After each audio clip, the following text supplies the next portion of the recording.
Hello everyone and welcome back. It's me, Trophy Wife, and today we're going to continue our playthrough of Corpse Factory. Last we left off, we had killed our sister somehow, but it looks like we have a copycat, so that's where we're at.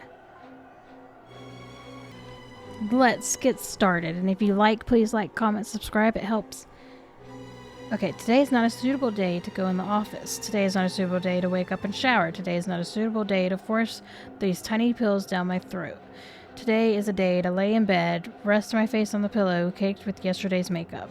I don't know what time it is and don't really care. My phone has buzzed several times, but I simply don't have the energy to reach over and look at it. I want to just stay here and be warm and comfortable and not think about anything. I don't want to think about the house party last night, but I keep thinking about it. I don't want to think about finding Yuriko's body in the irritating, useless space between the sofa and the wall. I don't want to think about my sister's final words to me, those bitter syllables that she used all of her remaining strength to force between her blood-soaked lips. I don't want to think about the fact that I'd probably have said the same thing to her if I was in the position. I don't want to think about the possibility that someone else was responsible for Yuriko's death. I was supposed to be Corpse Girl. Me. It was supposed to be responsible for my sister's death. Somebody else caused her death. How dare they steal that from me? How dare they? A copycat. A nobody. The more I don't think about it, the more I find myself thinking about it. Think. Why would somebody copy Corpse Girl's method? How would somebody copy Corpse Girl's methods? Corpse Girl is mine. She belongs to me. I'm not infamous yet to have an imposter, but surely I'd be kidding myself with delusions of grandeur to think that I've earned an imitator. But the fact remains that somebody sent Yuriko a corpse photo that meticulously edited and just as convincing as anything I could make. And those instructions: stabbed Shuji at the party. Stabbed Shuji? Did Yuriko do it? Did she pull a knife and slit Shuji's throat? What about the other people at the party lying cold on the floor? Did she kill them as well? Did Yuriko imitate Katami Ida's final moments and cut down a swath of people all in the effort to spare her own life?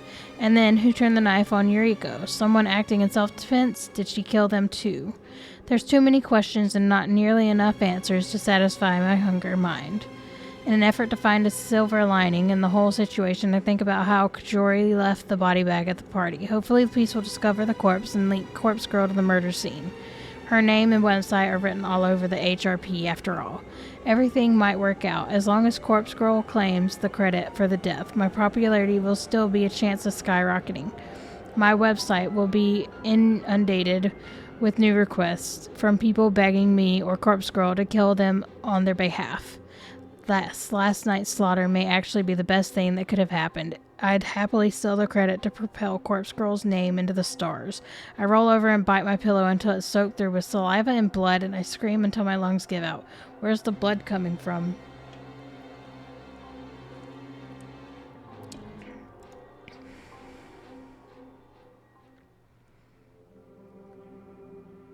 The house party from hell is all over the news. It being live streamed, it's all over noise. It's all anyone is talking about. I didn't expect anything less.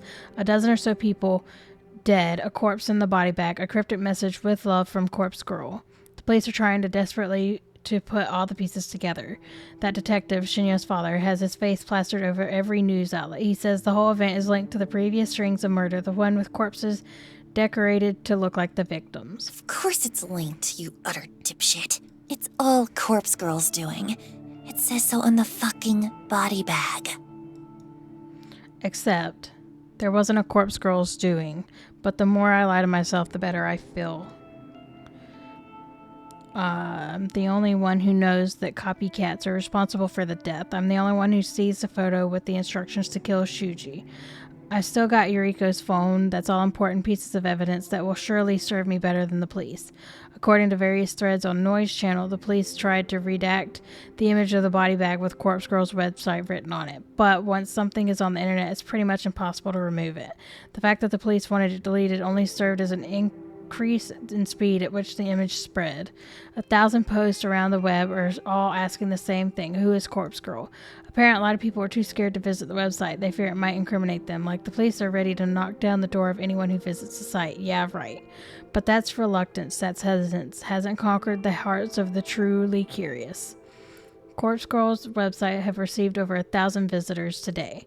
The overwhelming majority of IP addresses accessing the site are based in Tokyo. Even though the murders are known all over Japan, the news outlets in Tokyo are really having a field day with it. I expect most of the web traffic to be local, but it's still nice to see some visitors from elsewhere. Osaka, Kyoto, Sapporo, Fukuoka. Okay, I'm sorry, I'm butchering it. Fukuoka? Here, there's a few. There were even 2 hits from the USA. Corpse Girl's finally becoming well known. However, despite the influx of web traffic, not a single request has been made. I pout in annoyance as I stare at the laptop screen. The request box shows no unread messages. It's almost too difficult to believe. I wonder if the changes I made to the website's front page deterred people from using it. I'm asking for a lot more information now. A victim's name, the address, are now necessary to submit a request. I'm about to shut down my laptop in annoyance when a little detail grabs my attention. The last message in the request inbox. It's stamped with the time and date. Today, 5:45, about 15 minutes ago. This request couldn't have gone through this evening. It's been marked as read, which means I've already opened it. Curious, I click on the message. The photo then downloads is of somebody I've never seen before, an unremarkable man, but someone that I would instantly recognize if I had previously opened this request. I return to the inbox and examine the time and dates of each message in closer detail. Every message is marked as read, so I assume all these were requests from previous day, but it would seem that I was wrong. The messages are all from today. There's an entire page full of requests that have been made just since this morning, 25 in total. So either A, she's got split personality, or someone else has figured out how to get into her website. Holy shit, why are they all marked as read? I haven't seen any of these. I madly open them. The photos of victims quickly download in succession. I skim through them. Not a single familiar face. What's going on? As I'm making my way through each message, a brand new request pops up at the top of the screen. I'm about to click when suddenly it turns gray. The tiny little closed envelope icon next to the message transforms into an open envelope right before my eyes. I'm struck with a single terrifying thought. Somebody is reading through my request before me. Somebody somehow has gained access to Corpse Girl's request inbox, and they are reading every single new request before I do. Somebody else has access to my request. I can't believe it. I'm so shocked that I don't know what to do.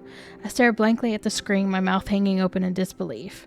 Has somebody hacked into my site? I'm a desperate bid to regain my composure and measure my control. I hunch over the laptop and begin tapping on the keyboard.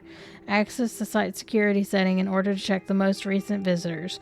All the traffic is only accessible to the front page of the website, as it should be, but one of the users has accessed the site's admin panel directly. The security setting shows that 2 people are currently logged into the admin panel, myself and some stranger. I look at the IP address of the visitor and find that it's based in Tokyo.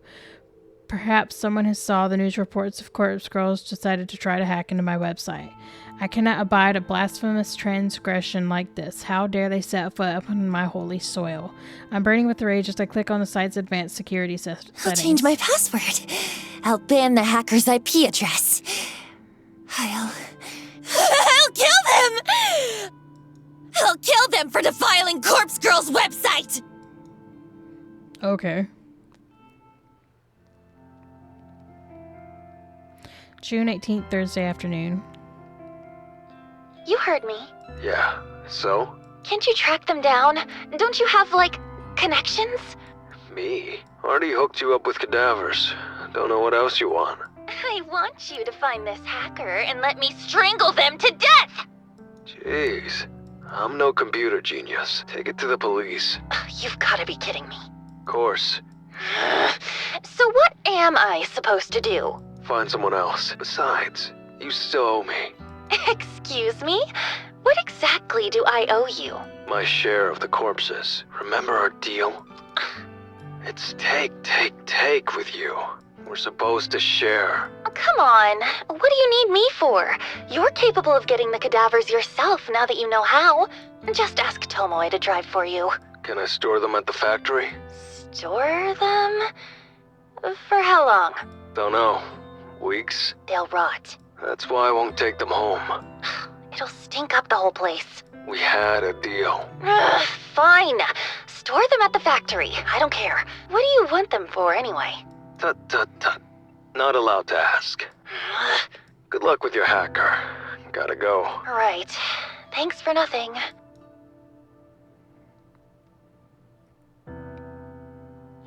All good in the hood? Sure, whatever. I'm not in the mood for tea right now. I just want to get back to work, get the day over with, and go Come home. on, cheer the fuck up. There's gotta be someone who can find that hacker. Well, I don't know anyone. Yeah, me neither. How many requests did you say there were? 70 when I looked this morning. 70? Jeez. How am I gonna deliver that many, you know what? Keep your voice down. I said, you know what? I didn't say nothing incriminating. I don't know, okay? Is that what you want to hear? No need to snap at me. Just shut up for a minute, will you? I can't think when you're around. Wow, sorry. Fucking skank. Tea, words hang in the air long after she's gone. It doesn't take a genius to figure out that her usage of the word skank wasn't affectionate like usual. I curse under my breath and return to my desk. I feel like I'm drowning under stress at the moment. Everything is piling on me, forcing me down, pushing my head underwater, and taking away my will to even fight back. 70 odd requests to work through. A hacker has accessed my website. Even if I've managed to block them temporarily, I'm sure they'll return. And then there's the copycat responsible for my sister's death. It's all become too much. I don't feel like I'm in control anymore. I don't feel like stoic, unflinching Noriko. I don't even feel like Corpse Girl, poor defiled Corpse Girl, with the hackers prodding her and copycats mocking her. If I don't feel like Noriko and I don't feel like Corpse Girl, then just who the fuck am I? Messed up. That's what you is. Friday, June 19th. Thank you for meeting me after work. I hope you don't mind eating at this restaurant. Of course, it's no trouble. It's nice to see you. I feel like we only ever talk on the phone these days. Yeah. Is something troubling you? I'm not really sure why I asked Oi to meet me. Part of me wants to talk. I want to vent and unleash my frustrations, but another deeper, darker part of me just wants to throw everything away and hold her in my arms and let me tell her everything will be okay. Noriko, you've got a weird look on your face. Sorry. You can talk to me. I'm kind of swamped at the moment. Do you ever get that feeling that you're drowning underneath the weight of everything? That no matter what you do, you'll never escape your situation? What am I saying? Of course you get it. You've been through so much shit. Noriko, we've both been through a lot. School wasn't easy for either of us. I know you better than anyone. I know everything about you. That's true. It comforts me when I remember how close Oi and I used to be, but times have changed, I have changed. I might as well be a completely different person these days. There are things about me that Oi doesn't know, things that make up who I am, who Corpse Girl is. I guess I'm just overwhelmed. Maybe I need a vacation.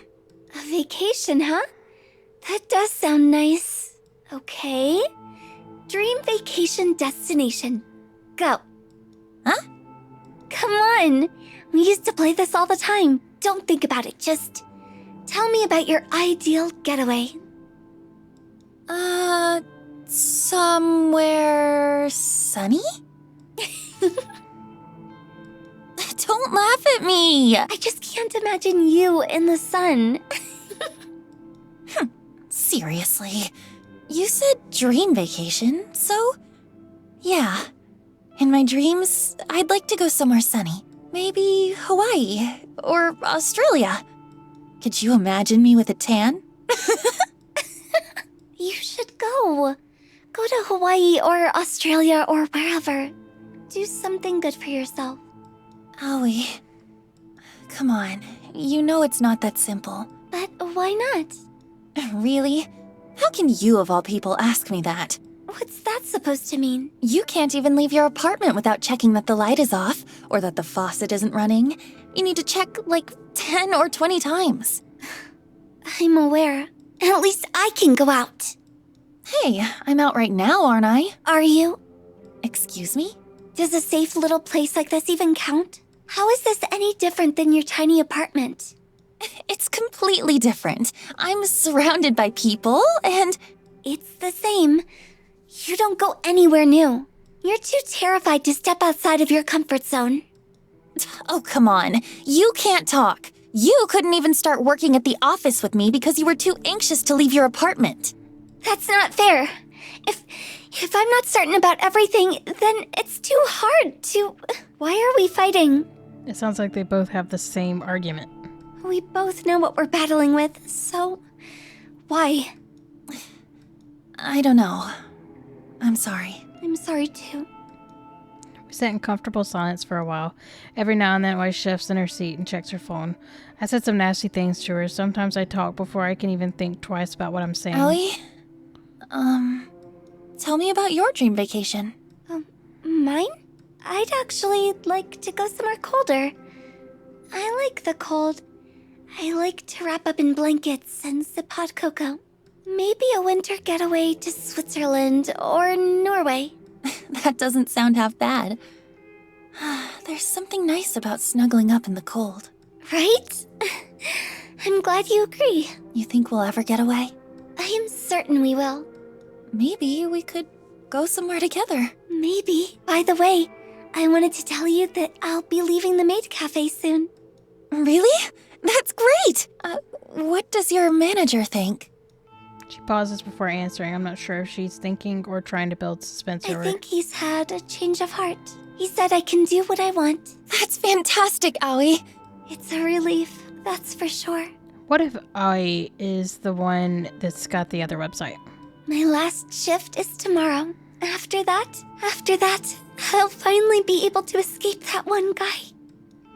Oi hangs her head. She doesn't have to say anything more. I know that she's talking about her stalker, that disgusting guy that makes advances on her at work. I'm sad that it had to come to Oi quitting her job in order to escape him, but a solution is a solution. What will you do for work? I'm sure something will come up.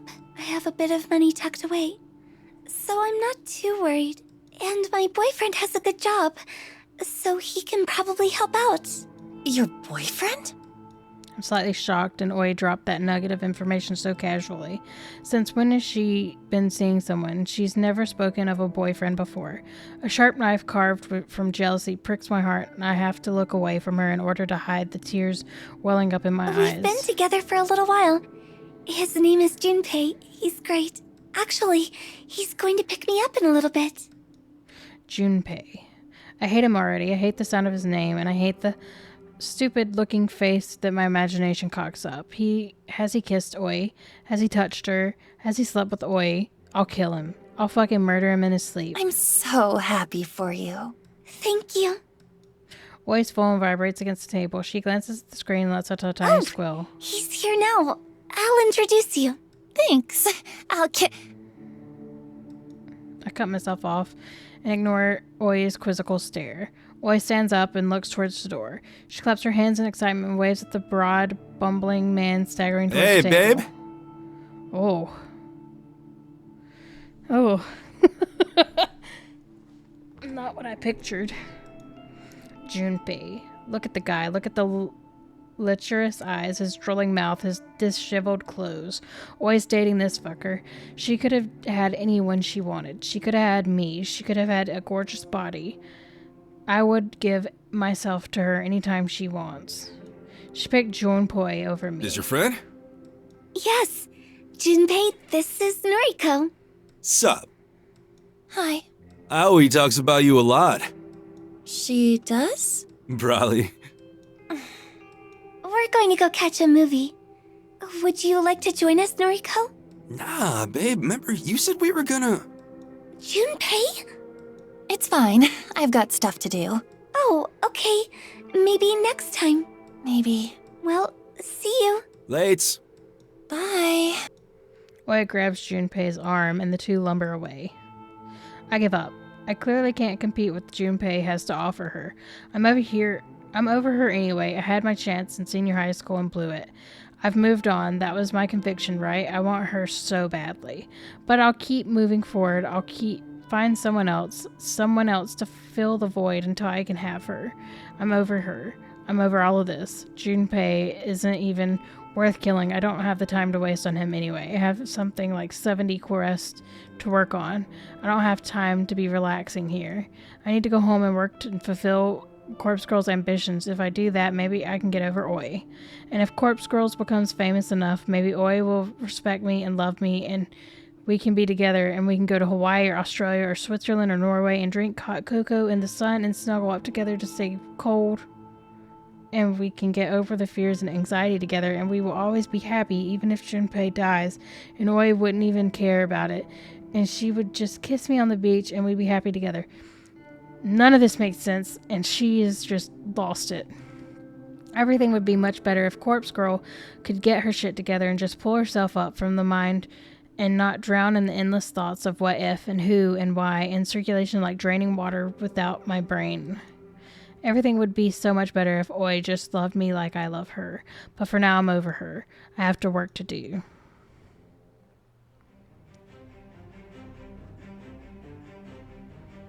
Each corpse blurs into the next. They all look the same to me now. Each cause of death is just an insignificant fact, just a bullet point, a tiny detail to be incorporated into a photo. I've lost track of how many photos I've created tonight, 20, 30, but the requests keep coming, and I thought there were 70, but now there are many more now. 200, 300, I can't waste my time counting them.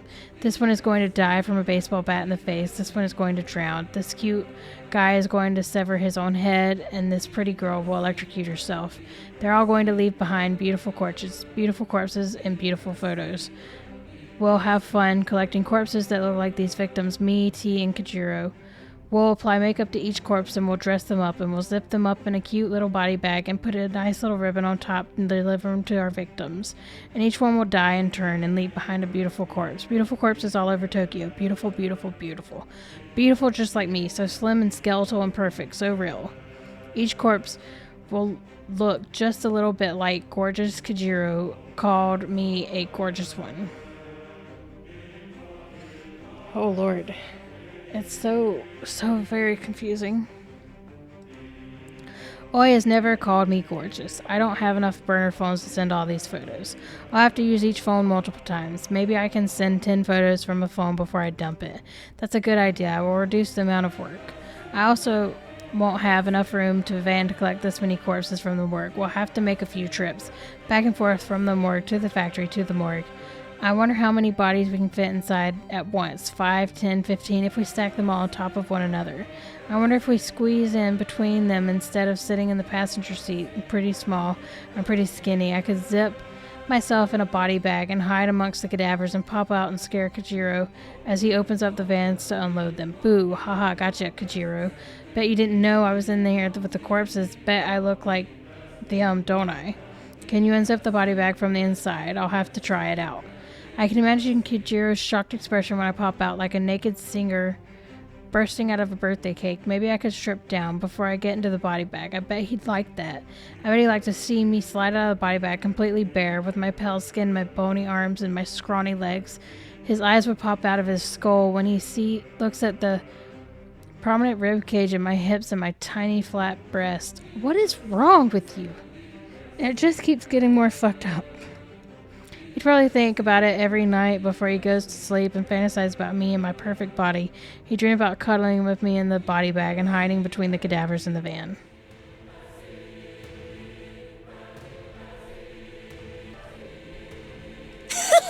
Got you! Fuck. What the fuck, Noriko? Pull the top of the body bag down around me and let my chest breathe in the morning sunlight. Boo! Boo! My naked skin tingles from the fresh air. I don't think I've ever exposed this much skin to the sun. I giggle and watch Kajiro step back. Got you! You didn't know I was in here! I wrestle my arms free and make an L shape with my hand. I press it against my forehead. Kojiro's a loser! Kojiro didn't know I was in here! Na na na na na na! I was wondering why you wouldn't answer your phone. You're naked. Boo! Climb in here with me! You okay? Climb in! I unzip the body bag further to make room for Kajiro, but he doesn't advance. He simply stands outside the van, staring at me in disbelief. One sec. He pulls his phone out of his pocket and presses it to his ear. Yeah, found her. Back of the van. Yeah, in an HRP. Okay. Kajiro hangs up the phone and puts his hands on his Your hips. clothes in here too? Dunno, but I'm very cold. Come warm me up. You're lucky we didn't leave the factory yet. These deliveries can wait. Go inside, get dressed. Can't leave the body bag. I'm naked. Shit. turns his phone to his You face. bring her some clothes. Mad. Kachiro approaches the van. He ducks his head under the roof and stares into my Tomoe eyes. is coming outside. She has clothes. Not gonna wear them. I'm a corpse now. I'm corpse girl. Okay. Wait, is this real? The actual fuck? Did she actually do this, or is this just in her mind? Noriko, put these on. T appears from nowhere and thrusts her hand out. In her fist is a shirt and a pair of tracksuit pants, and they don't belong to me. This is all I have with me. Take them.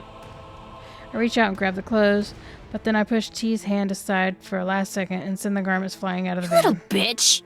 Look at me. I'm a corpse. I'm corpse girl. Get inside the body bag with me, Tomoe. I want to snuggle. Ain't no way in hell that's gonna happen. You finally cracked. I think this is serious. No way. You think? She's lost her mind. We gotta take her home. Yeah. Noriko, get out of the van. Sit in the passenger seat. No. Noriko, please. We're worried about you. We're gonna take you home. I don't have a home. I'm a corpse, remember? Take me to the morgue. I perform my best corpse impression by sticking my tongue out of my mouth and rolling my eyes back. When nobody laughs, I decide to laugh for them. Right.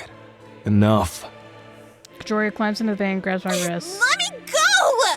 He forces my arms into the body bag so that they're pinned by my side. I can't fight him off. He's far stronger than I'll ever be. He pulls up the zipper of the body bag until it completely envelops me. Then he pushes me backwards so I fall against the stack of cadavers. The van's door slams shut as soon as he climbs out. It's dark. I hear shuffling around outside, then revving of the engine. We're going to the morgue. We're going to the morgue. I sing as loud as I can, but I don't think they can hear me. Morgue! Morgue! Going to the morgue! I laugh until I can't breathe and decide to suffocate for a little bit.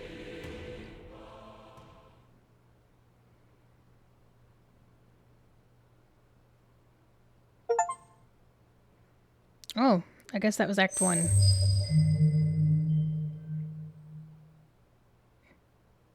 So she just went nuts? Is that what it was? A month later.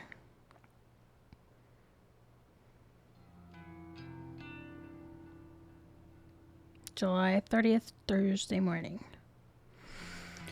Alright guys, I'm going to end this episode here since we finished Act 1 finally. And we're going into Act 2. I hope you guys enjoyed, and if you did, please like, subscribe, and comment. And thank you for watching. I will catch you guys in the next video. Bye.